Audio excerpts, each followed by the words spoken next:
Christmas. Ba-ba-da-ba-ba-ba. Ba-ba-ba-da-ba. Happy Christmas. Woohoo! Greetings, holiday shoppers. There are now only 196 shopping days left until Christmas, and I think you know what that means. It's time for another fantabulous episode of Christmas Creeps, everyone's favorite holiday podcast where we talk about Christmas movies and TV shows all year round. Since 2015, we've been doing this show, and it doesn't look like we're going to be stopping anytime soon. Hi, my name is Joseph Wade. I'll be your host for this evening. Mr. Bradford has gone missing once again. So for this stocking stuffer, we have Johnny Five, the human robot, joining us this evening. Mr. Five, what's going on? Not too much is going on. I just kind of skipped out on Anna May because I object to Anna-May on humanitarian grounds. That's all I can really say. Well, I did too, but that didn't save me, did it? It's one of the perils of being the host. Yeah, that's true.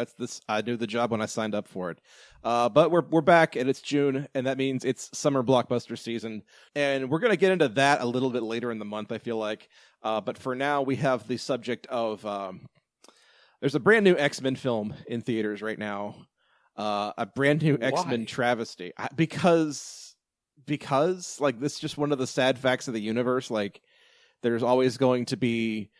baseball and apple pie and shitty X-Men films. So we have to talk about it in some way, shape, or form. So tonight's episode is all about the X-Men animated series, and specifically the Christmas episode, Have Yourself a Morlock Little X-Mas. Stylized that way because, get it? It's X-Men. Yeah, first things first, I just want to say, like, I did go see Dark Phoenix because I'm a sad sack who is hopelessly addicted to trash, and boy, let me tell you, there is nothing more depressing than watching a film franchise give up the ghost on screen. How did you say it on Twitter? You were like, it's like someone bulldozed a Kmart to build a Walmart. Yeah, pretty much. I incredibly can get that metaphor. Because, like, sure, it might be a crappy department store, but it's your crappy department store, and you like the people that work there. And hey, it's getting bulldozed, and in its place, it's a shiny new corporate behemoth of a department store that looks the same and it has all the same stuff, but you just don't like it as much. Yeah, and it's only less shitty, like, by default, like, because it can't help but be less shitty. But it's only like 2% less shitty. Yeah, and I say that as a way of saying that, like, X-Men is a thing that I have been a fan of ever since I can remember. Like, I remember being a kid and getting up every Saturday morning to watch this animated series. And ever since that time, I've just been, like, hopelessly drawn to X-Men movies. And some of them are good and some of them are terrible. And Dark Phoenix, boy howdy, let me tell you, is the worst of the bunch.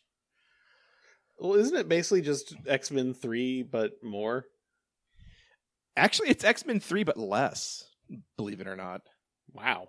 Because, like, after the Apocalypse movie, it got so big and so ridiculous that they decided, like, well, let's pare this one down and make it kind of a more serious and stripped down and, like, less extravagant affair. Partly because I think they had less money to play with, but also because they kind of knew in the back of their minds, like, this might be the last one. And instead of isn't Disney Marvel taken back over from Fox? Yeah. So, like, Disney has no need for the X-Men anymore, and Marvel's kind of said, like, yeah, once Dark Phoenix is out in the world, we're gonna let this one go for a while, and you're not gonna see X-Men until I don't know, 4 or 5 years from now, and by that point, how much of the planet will be flooded? Avengers 9. Exactly. Like, once Marvel's Phase 4 kind of crashes and burns, like I think it will, that's when they'll say, okay, now it's time to get everybody back with the X-Men. That's kind of the plan, I think. Yeah, are we gonna see like 30 reboots of the MCU once they start floundering, like we did with fucking Spider-Man? And there's my F-bomb of the episode. That's the only one. There's your one. Just like Spider-Man, everybody gets one. Yeah, I think so. Like, they rebooted Spider-Man with, like, Sony's blessing, and it worked out, and everyone made money, so they get to keep doing it. And I think that's what's going to happen with X-Men. Like, they're going to try to redo it, and everyone's going to be into it because it's X-Men and it's Marvel, and how can you not? but deep down inside, we're going to know that it's not quite the same. And I don't know. I'm depressing myself the more I talk about this because, like, I actually genuinely like this X-Men series, as bad as it kind of is, because there's just some kind of weird charm to the fact that they are just insistent on continuously putting this shit out. And, like... Yeah, I don't really know...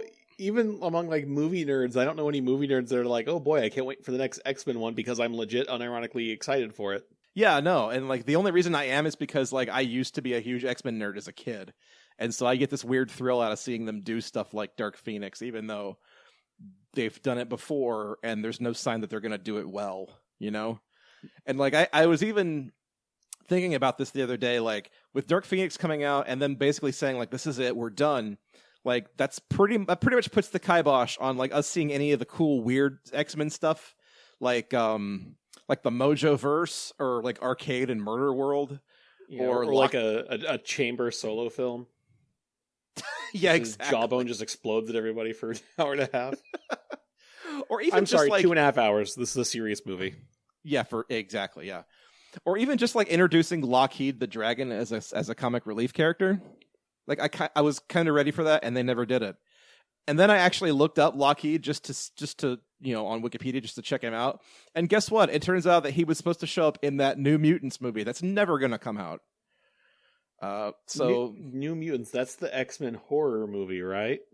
Yeah, that's like the X-Men horror movie that stars the other kid from Game of Thrones that has been pushed back like 10 times. And I think at this point, Disney's just going to be like, well, whenever we get our streaming service up and running, we'll probably just dump it straight to that and be done with it. Yeah, they just need to give up and just realize that the only X-Men series that's going to work is Deadpool. And I hate admitting that because I hate Deadpool.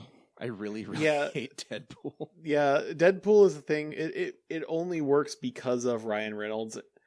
And even then, it's just like, I wish someone who knew jokes that weren't from 4chan circa 2006 was writing this script. Yeah, like, Deadpool's a character that does work in small doses, but then when you make him the main character, he loses his charm remarkably fast. No, I do like Ryan Reynolds as Deadpool, but it's like, yeah, you kind of need something to. It would really be. I've not seen Deadpool 2, so I don't know much about that. But it would be really funny to see a Deadpool movie where Deadpool is one of the least prevalent characters in it, but it's still called Deadpool 3 though. Yeah. Like if every other character in the movie had infinitely more to do than Deadpool, and he was just hanging around the periphery. Yeah, that's kind of how he should be if they inevitably put him in the Marvel universe at some point. Like, he'll just be a side character, and everyone will kind of regret his presence, but there he is. And boy, howdy, am I not looking forward to any of that. Yeah, I mean, he never shuts up. By the end of the day, he does have swords, and he never dies. So I mean, he's useful for something at least. Yeah, exactly. Even if he is kind of Bugs Bunny with a sword. So yeah, that's enough about extant X-Men stuff. Let's talk about this cartoon. Enough about X-Men stuff. Let's talk about X-Men stuff. Exactly. So this cartoon makes a lot of assumptions about me. Mainly that I've been watching the rest of this cartoon and know a single thing that's going on. I haven't seen this cartoon in like 20 years, and even I am only like barely familiar with what's going on. It's like, okay, Gambit, Rogue, Beast, I know who those are. Morlocks, you've completely lost me. I don't know why this Leech guy is someone I should know by name. Like, I should be like, oh, it's Leech. Yeah, we gotta save Leech. Yeah. Like, apparently Storm is the leader of the Morlocks because, I don't know. Yeah, that was the thing that I was trying to look up, like, feverishly while the episode was going on. Like, when did Storm become the leader of the Morlocks? I have no fucking clue. Then there's my one F-bomb. So there you go. I have no idea when any of this happened, and it's not like, okay, like, this is the series that, like, kind of popularized the previously on segment in front of, like, cartoons. Because X-Men was, like, ridiculously serialized back in the day. And yeah, I have no clue when this was supposed to have happened, or if it was just a thing that happened in the comics that they assume we remember. So basically the plot of Have Yourself a Morlock Little X-Mas revolves around Jubilee having her first Christmas as an X-Man with an X-Man family. and it Can we it harp opens on up. Jubilee for a second, though. Sure, go for it. Jubilee's presence in this cartoon is a very like studio executive type thing, where it's like, oh well, we have to have a kid character because there's no way these kids just want to be the grown-up characters. Let's have a kid character to be mostly useless and run around and talk too much. Yeah, it's literally Anakin Skywalker in episode 1 of just like, oh, we gotta have a kid in there so the kids relate to somebody. It's like, no, the kids want to be Luke and Leia. Yeah, and even as a kid, I kind of felt that way. Especially like when you're a kid, when you're I guess a 7-year-old boy, and like the main character of this X-Men series is a teenage girl. Like that's the last character you want to interact with. But like looking at her today, like she's fine. She's a little bit annoying, but that's what a teenage girl is. And yeah, that's but fine. It's very obviously she's the main character though, and it really does feel that in that 90s trend of like Tailspin having like, even though there's a tiger and a bear flying a plane, for some reason we're dealing with these two kids the entire time. And then like what's that show, Cowboys of Moo Mesa, which even though it's about Cowboys of Moo Mesa, yeah, it even though it's about literal like cow lawmen and bandits and stuff, instead we're just focusing on a couple kids because why not? I could just pull a bunch more like deep 90s ass pulls of like cartoons, like Pirates of Dark Water was the same way, of just like all these things where it's like, why are you focusing on these kids instead of the characters that are interesting? Yeah, like kids aren't interesting because they're kids.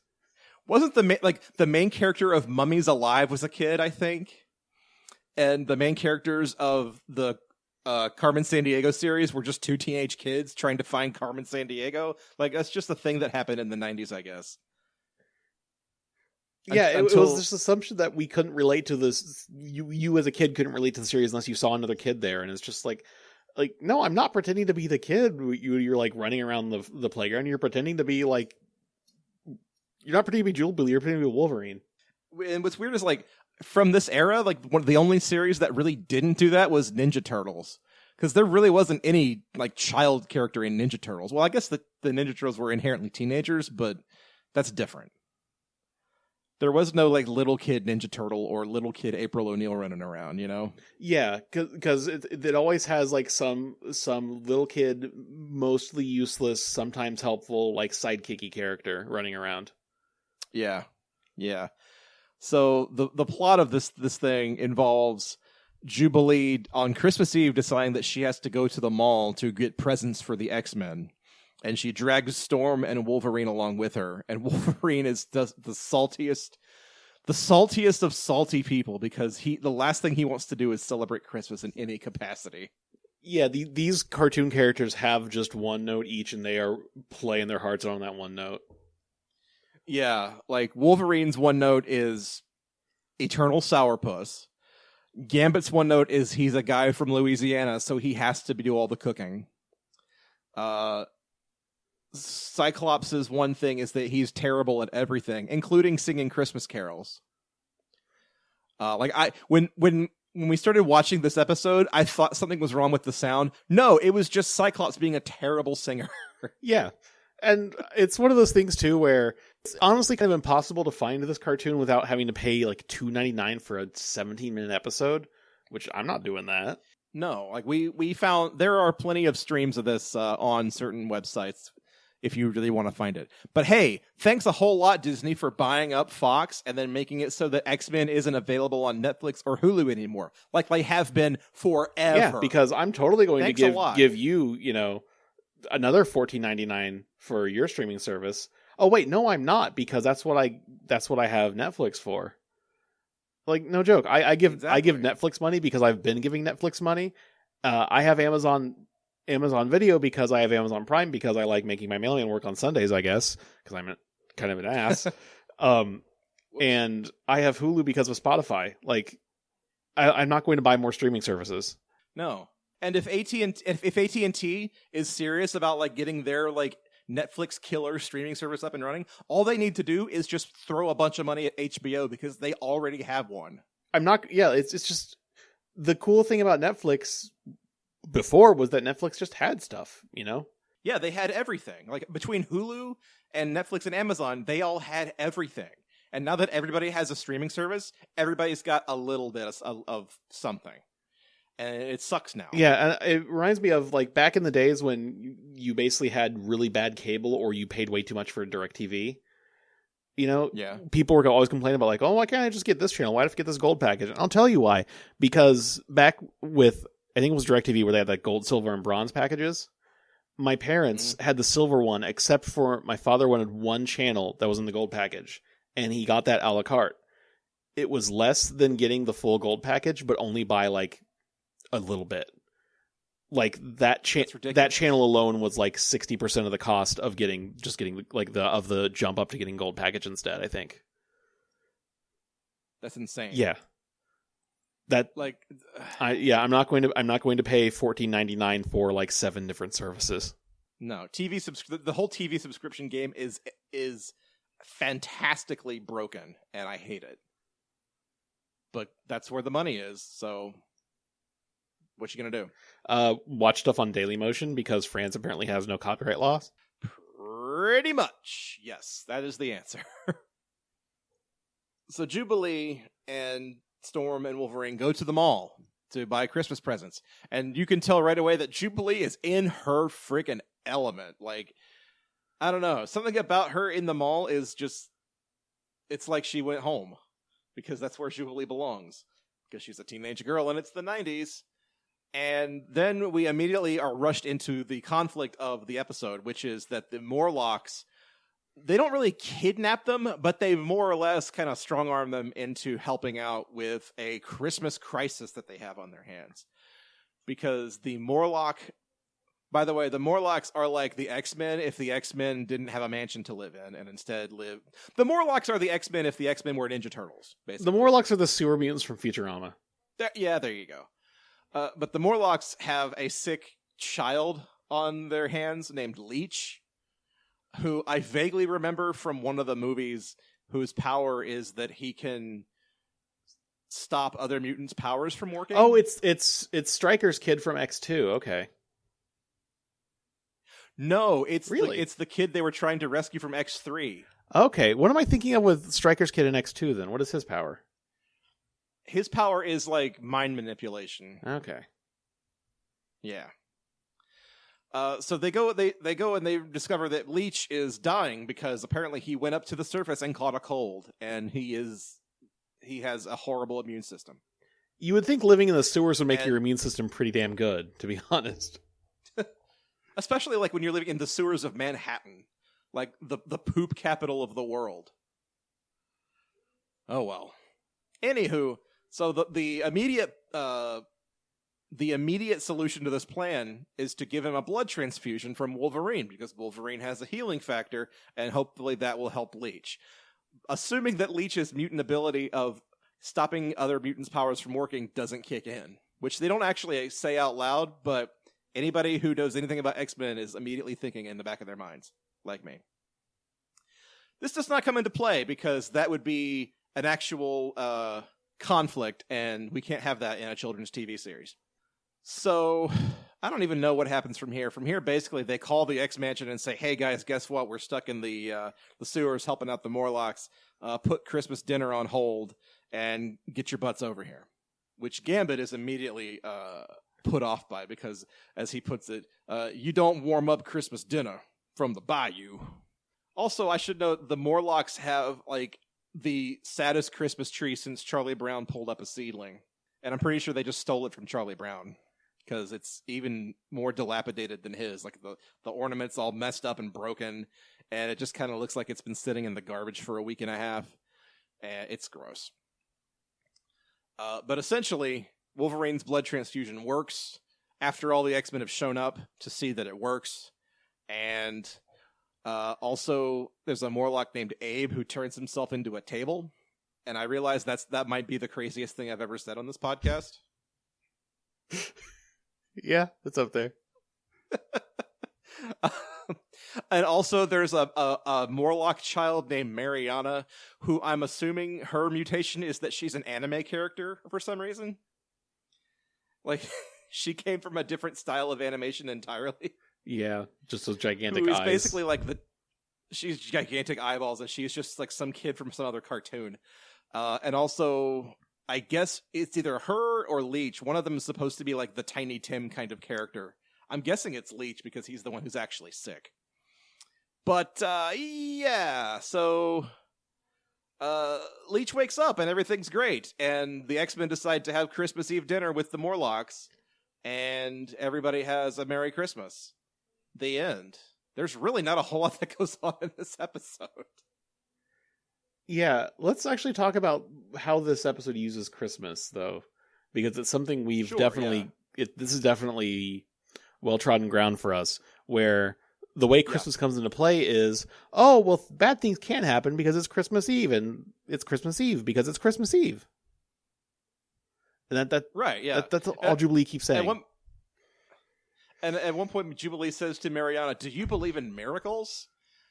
And Mariana just has to ask, "What's miracles? Like, this concept is completely foreign to me. You have to explain." And I'm thinking of the scene from Galaxy Quest where you had to explain it to him as though he were a child. What's miracles? I don't know. It's just things that aren't supposed to happen that happen. I don't know. The kid's like, oh, you mean when that woman over there just makes it snow from nowhere? Or when that guy just shoots claws out of his hands? Or what? Like when the guy turns into a table? Yeah, it's really weird to talk about miracles in a setting where people have literal superpowers. Yeah, isn't it? Like, what constitutes a miracle in the world of the X-Men? Like, because I can tell you something right now, there's a whole lot of mutants out there who can probably walk on water. And that's an affront against God. And you know what? I think I just turned myself into an anti-mutant activist. Oh, crap. Oh, no. Well, actually, now that I think about it, I don't know. I'm not the person to talk about when it comes to X-Men and its relation to religion. I really am not. Oh, boy. That's a kettle of fish I didn't expect to open this episode. With the X-Men cartoon in general, this cartoon gets a free pass from a lot of people, I think. More so than it should. Yeah, like there's a lot of nostalgia built into this show, definitely. And, I mean, it's definitely better than, let's say, something like G.I. Joe, which seems it's more a descendant of that than anything else. Shows like that, like the ensemble cast toyetic shows of the 80s, basically. Sure, yeah. But no, like watching this for the first time in a long time, something about the voice acting really bothered me. And it's kind of hard to put my finger on. I think what it is that so many of the vocal acting choices in this cartoon are so literal and so direct, and everyone speaks exactly what is on their mind at any given moment, and they don't inflect unless they're Jubilee. Like Xavier talks that way, Storm talks that way, Wolverine kind of talks that way. They all just have this like monotone kind of like monologue going on at all times.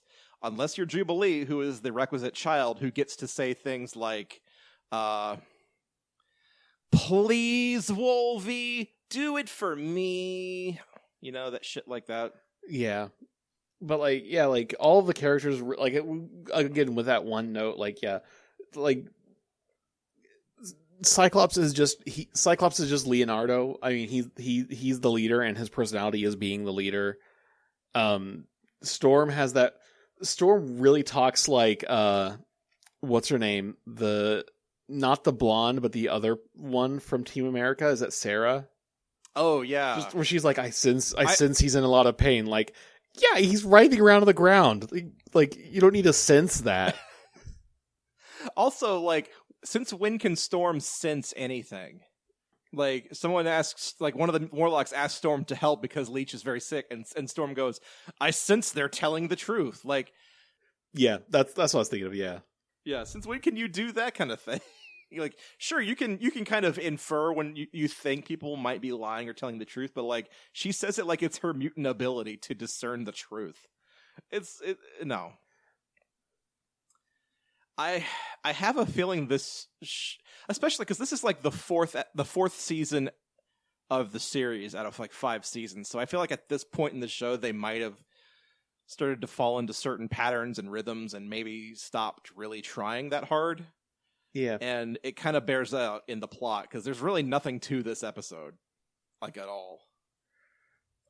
Yeah. Like and this is the X-Men series that was like built on like serialization and like 4 and 5 part episode arcs of like seriously trying to adapt stuff from the like serious plots from the comic book. And then this episode is kind of just nothing happened. Yeah. But I don't get it. Like of a show that honestly tried its hardest to not fall back into just Saturday morning cartoon tropes pretty much. This one just like falls flat on its ass right in all those tropes. Yeah, really.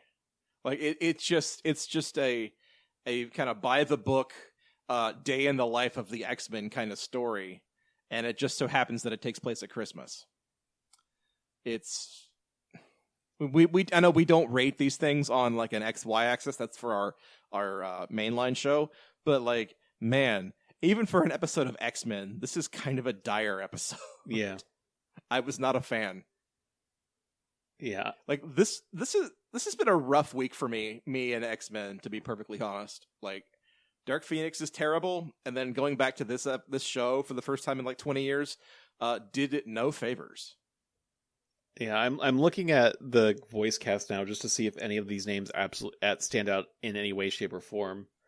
And yeah. The two things that stand out to me is that Lenore Zann, who played Rogue, is now just a Canadian politician of some stripe in the Nova Scotia House Assembly, which like basically a provincial level representative, pretty much. Wow. And the original voice of Storm was Jackie Childs' older sister. Huh. Because everything has to be related to Seinfeld. Of course it does. Also, I should point out, like at the end of the episode, the torrent, whatever you want to call it, of the episode that we watched, there was like a clip from some other episode of the show where the character Morph, who was completely an invention of this show. I was about to say, pretty appears. sure. Yeah, I was about to say, I remember Morph from the show and from literally nowhere else. Yeah, because he was invented for this show, and they killed him off in the first episode. And then apparently he shows up like 3 seasons later. But like I was watching that little clip and I realized like Morph is basically Lloyd Braun from Seinfeld. Like he has that look. He looks like that actor exactly. And all I could think of was like Lloyd Braun just sitting there chewing some gum, like with all the X-Men. Just 3 X-Men sitting around chewing some gum. Yeah, I didn't even know about Morph being like a former X-Men or whatever. I just knew Morph was a villain. Yeah. Yeah, like they invented him for like the first episode of the series, killed him off, and then I think brought him back in the 4th season as like a villain, yeah. Or something like that. I could be wrong. The only other thing I know about the main like X-Men cast is George Buza, who voices Beast, was the only member of the cartoon cast who actually got to show up in one of the X-Men movies. Yeah, I saw that. He was some random truck driver. Yeah, I do remember that from when that came out, like people making a big deal. Oh man, Beast is in the movie. Not for long. But yeah, so Have Yourself a Morlock Little X-Mas is not one I would recommend, especially if you are fond of, have any affinity for the old X-Men series like I do. It doesn't hold up very well, as I think a lot of the series doesn't hold up particularly well. Yeah, about the only thing it has going on with the larger overarching plot is, again, for reasons that we don't know because we haven't watched the other 4 seasons of this damn thing, Storm is the leader of the Morlocks, and it's made a big deal that she basically... It seems like some kind of like magnanimous gesture on her part where she's just like, oh, you mean these people in the sewers that I've been totally deadbeat dadding? Yeah, you guys can lead yourselves now. You're free. Here's a sock, Dobby. You're free. Yeah, exactly. Like she crowns Callisto, the de facto leader of the Morlocks, as their new leader. Like she wasn't already and wasn't acting like it on her own. It's insane. It's ridiculous. But yeah, this is one that I would not necessarily, like, this is the metric we always use. I wouldn't necessarily put this on at a Christmas party just because I feel like it would kill the mood. I don't know. Like, people would pay attention to it just to be like completely confused by it. People would watch this at a Christmas party. People would watch this and then look at me and go, "What are you doing? Why are you doing this to us?" Which, now that I put it that way, like, I totally would do something like that, but I don't want to in this case. There are way more inscrutable things out there to watch at a terrible Christmas party. This is just kind of mundane and stupid. Oh, boy.